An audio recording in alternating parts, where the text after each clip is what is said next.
So mga idol, dito naman tayo mga idol. Magpader tayo mga idol ng ano, narangan ko mga idol ng ano. Tawag nito. Lagyan mo na haligi mga idol. Temporary lang to mga idol kasi wala. Bato lang ginagamit ko mga idol oh. Kasi wala pambili simento mga idol eh, para pambuo sa puno. Ang ginawa kong haligi.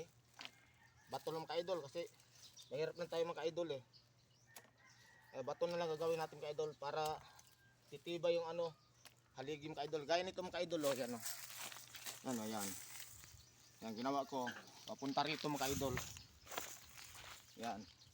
Hanggang doon mga idol o, yan. Iharangan ko mga idol ng ganito mga idol. Ito gagawin kong pattern. Yan. Kasi marami kasing ano, mga kambing na maliliit mga idol. Pumapasok. Kinakain yung mga pananim ko. Kagaya ng kangkong, talbos ng kamote, alugbate. Mga saging mga idol. Wala, ubos talaga. Kasi yung ano namin, tuyo namin, katabing bahay lang namin. Marami mga ano maliliit na kambing kasi hindi naman pwede talian kasi maliliit kasi. Pero ano malakas kumain mga idol.